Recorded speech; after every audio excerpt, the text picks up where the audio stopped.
Welcome back everyone, King Game Slayer here, and today we're bringing you our top 5 gaming stereotypes of all time.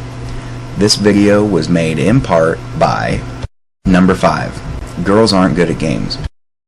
While it is a well-known fact that men are considered to be the gamers, women in gaming has made a huge jump in numbers over even the last 10 years, and women have started showing up more and more in gaming and nerd culture in general.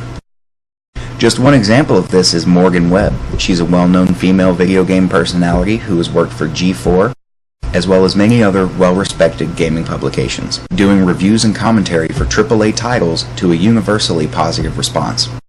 And there are countless numbers of women gamers on YouTube and Twitch who have gained audiences based off their gameplay skills alone. The reason society has held on to the idea that women don't play or are bad at video games is because it is a trend right now to be a gamer girl, and there are women who exploit this and use it to their advantage. It is those few bad apples who ruined the rest of the barrel of truly skilled and talented female players. One thing we can do to stop this trend, it is to stop falling for the gamer girl trap. Stop liking videos that has a girl badly playing Halo because she has her cleavage out. Stop making these women who exploit their looks instead of being skilled at the game they're playing the majority. And focus on finding and promoting someone who understands the same game mechanics you do and is a truly skilled player. Number 4. Video games make you unproductive. Ever since video games were created, people have associated them with laziness and being unproductive. Over all other forms of entertainment that can take up a lot of your time, video games have had the most heat over the years for requiring so much time to complete. But what about books? I am a book lover. I love the idea of books, and I love reading books. I love the books themselves, and I hear people say all the time that kids should read more instead of playing video games. And to an extent that's true. While engaging, it's my belief that they would have benefited more from putting those hours into a video game like Minecraft. Within the world of Minecraft, you can do a lot of things. You can dig, build, and craft items for your home. You can build the home itself, and you can plant a garden. But the most interesting and useful feature in Minecraft is the redstone. Using redstone, players simulate electricity, and in doing this, they make real-world machines using real-world physics and logic. And because they spent 3 hours sweating their brains off trying to get it functional instead of reading a fiction novel, they're going to remember that information forever. Or at least longer than they would have if they would have read it in a fiction novel. Video games can give people a willingness to learn that may not have otherwise been there, and show them aspects of science, chemistry, computer physics, and many more subjects that they may have never encountered in their everyday lives. The reason video games can be so powerful is because people have a real interest in accomplishing goals while playing them. They get hands-on learning achieving their goals, and when you're truly interested in something, the information you learn is more likely to stick. Number 3. Video games make gamers socially awkward. When people mention gamers, an outdated term itself, they tend to picture either a teenager in mom's living room with friends or a full-grown man in mom's basement alone. And frankly, neither one is accurate at all. In the gaming community, we have members of every demographic, just like people of most other hobbies. Yet people still seem to think that it is such a drug, and the minute you start playing games, you become a loner and give up all your friends, and that's simply not the case. When starting any new hobby that you plan on investing any significant amount of time on, it is important that the people in your life associate with it as well, or you're bound to drift apart. And that's why people who play games have so many online friends and spend so much time at home. They have similar interests with these people and can build strong friendships and sometimes even meet their significant other through gaming.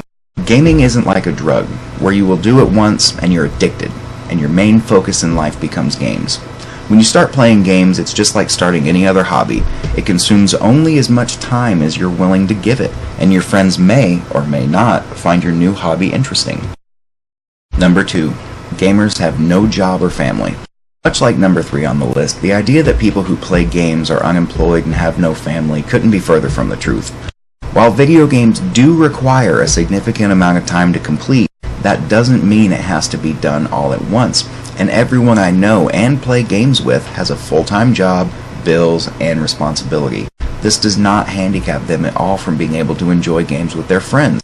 And even in games like World of Warcraft, where time is a very valuable factor, people with full-time jobs manage to complete the in-game content just like everyone else.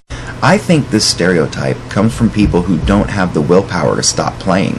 They simply like the games more than their real-life responsibilities, so they let them slip away. This has a lot to do with why relationships come to an end when something like World of Warcraft shows up. It's because it's a life-changing interaction, something that gets you excited and motivated. But if that feeling isn't shared, then you end up with a rift between the two people. And one of them starts spending more time in World of Warcraft, and the other might start spending more time on something like Facebook. Until they eventually end it. Before we get to our number 1 pick, we did have a couple that didn't quite make the list. So here are a few honorable mentions. Video games are pointless. One of the more frequently used but lesser stereotypes is that playing video games is pointless or yields no gain. And this couldn't be more incorrect. Every day there is a huge number of new streamers and YouTubers coming out making a living off doing what they love, playing video games. And I think with enough effort, like anything else in life, you too can achieve success off of video games as a whole, whether it be journalism, doing YouTube videos like Let's Plays or reviews. Anybody can achieve that success. So video games aren't pointless.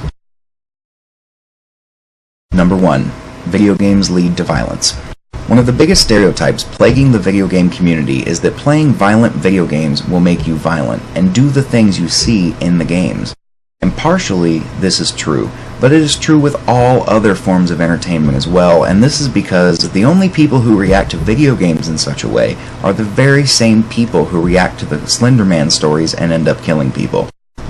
The same people who hear about Y2K and go nuts. It's because they're a moldable follower, and in nature, people like that are required for balance. But when they watch a violent movie or play a violent video game, they are more inclined to reenact what they learned from it, which in some, very rare and spread out cases, comes from video games, but also every other form of media or entertainment available.